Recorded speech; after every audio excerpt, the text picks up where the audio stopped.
Between 1975 and 1979, if you wore these, was a doctor, teacher, lawyer, or basically had any form of education, you were captured, tortured, and murdered. This is the Cambodia Genocide.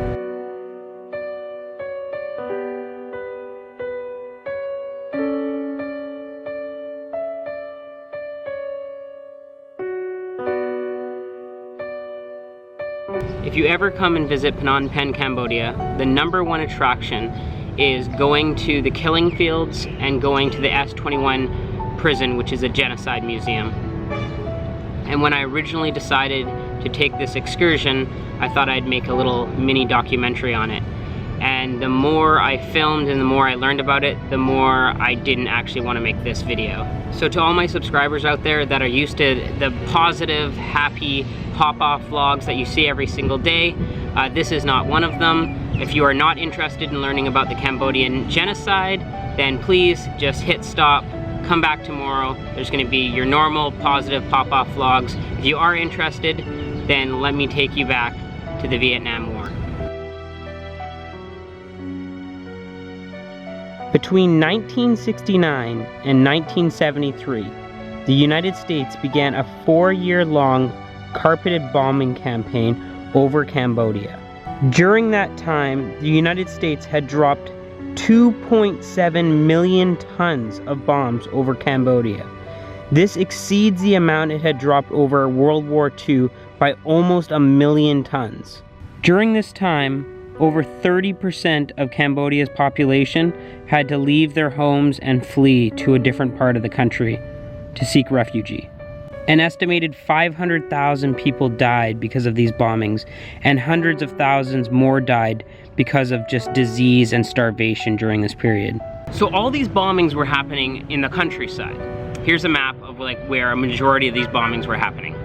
And since they're happening in the countryside, this drove all these farmers and all these people in rural areas to go to suburban areas like Phnom Penh in the cities, because really no bombs were being dropped in the big cities. So that's where everyone fled to. So this political party called the Khmer Rouge was wanting to start a revolution, and everyone thought this revolution was going to be awesome. They're like, this will end our misery and all this conflict, and this will be really, really good for the country. But little did they know, this was just the beginning to the worst thing that has ever happened to Cambodia.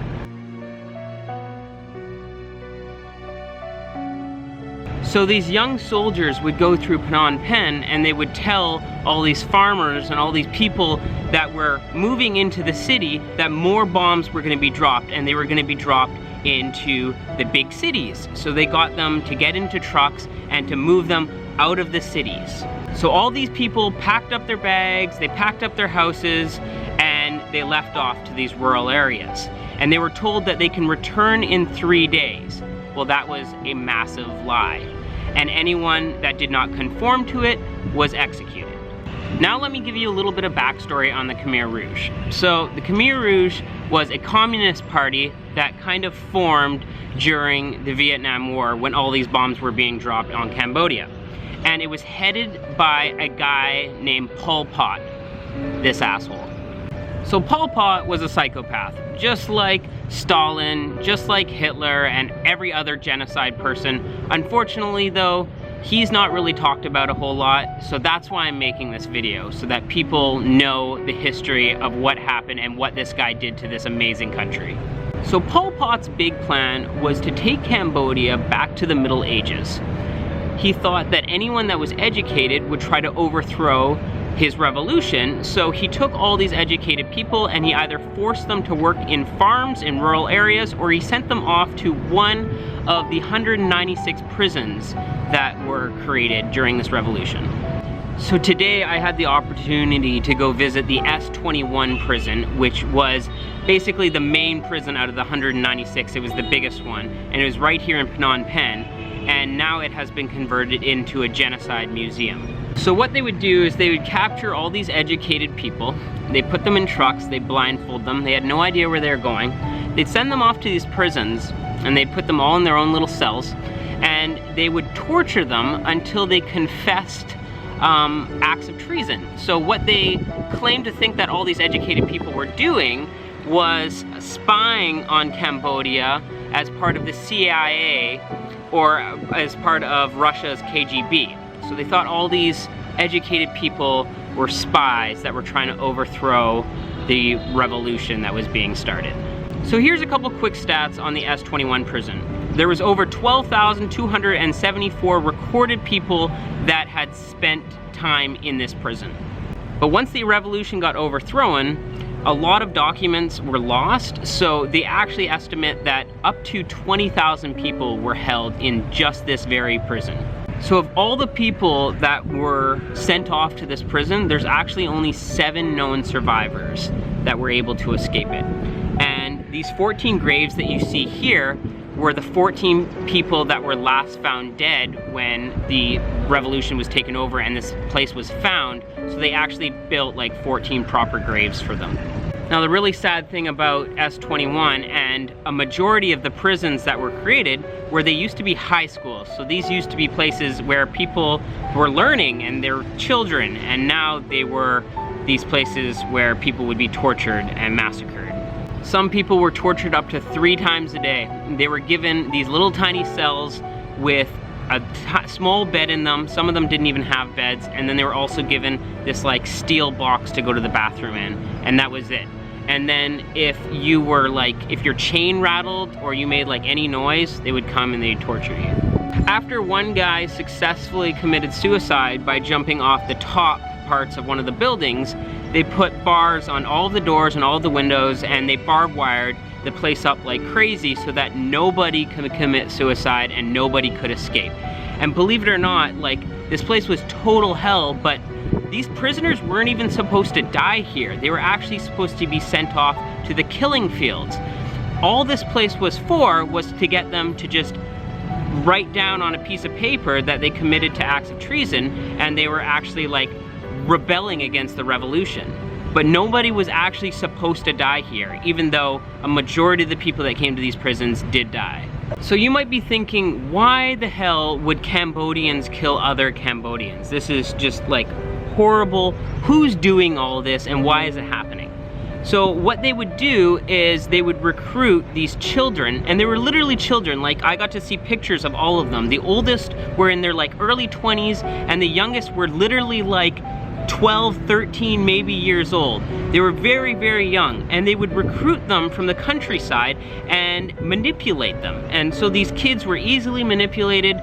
They were given spots of authority, they were given weapons, and they were basically just turned into these killing machines. So now I'm going to move to part 2.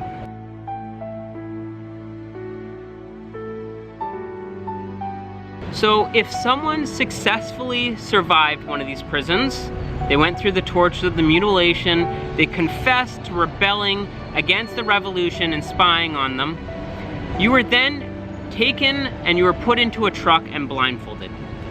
They would tell you that you're being shipped off to a camp or another prison or a warehouse or somewhere else, right? They would never ever tell you where you're actually going because people would lose their minds. Where they were actually being taken to is something called the killing fields. Now these killing fields were all throughout the country. There was actually over 300 of them, but the particular killing field that I was able to visit here in Phnom Penh, there was an estimated 20,000 people murdered here. As many as 300 people per day were taken to this killing field and dropped off. At this particular killing field, they found 129 mass graves that were spread out over 6 acres. Now the reason you don't see a whole lot of buildings is everyone tore them apart when the revolution was over. People are angry, they had no homes, so they basically would go to these killing fields. They would take all the supplies and everything that they can to build new homes. So that's why you don't really see a whole lot of things around. The victims of 450 people were found at this very grave. Pol Pot would have these crazy slogans like, "It's better to kill an innocent by mistake than to spare an enemy by mistake." Now you might be thinking, well, what about the farmers or the people from the cities that were forced to go off and work on the farms? They must have had it pretty good. They were doing everything that Pol Pot's revolution stood for. They were trying to basically break down Cambodia back into the Middle Ages. So they couldn't be treated that bad. No, that's not the case at all. These people were forced to work 12 hours a day. The manufacturing of rice instantly tripled, which is literally impossible. So if these poor farmers didn't meet their quota, they were killed. And so people were working so hard, they were starving, hungry, and so they would basically die from just like disease and from starvation from working so hard on these rice fields. From 1975 to 1979, 4 long years this went on. And Cambodia's population started off at 8 million in 1975, and now it was at 5 million in 1979. That's 3 million people that were murdered. Imagine like more than 1 in 4 of your friends being murdered. Like, I can't even fathom that. That is an insane number. And so nowadays in Cambodia, everyone is actually extremely young. They have a very, very young population because much of the older generation was unfortunately all killed during this horrible event that happened. On January 7th, 1979, the Khmer Rouge fell apart and Cambodia was finally liberated. And the Khmer Rouge, they fled off and they went to the jungles of Thailand. The really sad part though is a lot of the first world countries still recognize the Khmer Rouge as the main political party in Cambodia. They actually had no clue what was going on there. And so the Khmer Rouge was still given a seat at the UN even after they had been overthrown, and they were still given financial aid. Can you believe that? Now let's go 18 years into the future. It is now 1997. Believe it or not, Pol Pot is still the leader of the Khmer Rouge. Nobody had done anything to this guy. This guy was never sentenced to any type of prison time, nothing. Literally, 18 years after all of this had happened. Finally, in 1997, they sentenced him to house arrest in his jungle home. On April 15th, 1998, less than a year under house arrest, this scumbag was found dead at 73 years old. The sad part is, most of his victims didn't even reach the age of 2. Pol Pot was never brought to justice. He had never been tried for the millions and millions of people that he had killed. He had the chance to live a nice, peaceful death after everything that he had done to Cambodia. So after seeing all of this and going through it, it really leaves you speechless. It gives you this horrible feeling in your stomach and you don't feel like eating or drinking or really doing anything after it. And it's just, it was really, really hard for me to take this all in. And honestly, the more that I recorded and the more that I learned about it, the less I wanted to make this video. But I decided to make it based off of this quote. Those who don't know history are destined to repeat it. And I feel like if people don't know these horrible things that have happened in the world, then they're just gonna keep happening. So I feel like it's very, very important for people to know about what happened in Cambodia. I know in like North American textbooks, we hear about the World War I and World War II and a bit about the Vietnam War, but like what happened here is never ever talked about, and it's really, really sad because it was a massive event in history that just seemed to be forgotten. And so I thought it would be really, really important to kind of share that history with some of you guys and let you know of the events that happened in Cambodia so that it hopefully never ever happens to any more countries. If you managed to get this far in the video, I want to give you a huge thank you for watching it and learning about Cambodia's history. I love each and every single one of you guys. Stay focused, my friends. Please like, subscribe, and turn on your notifications to receive a brand new video every single day.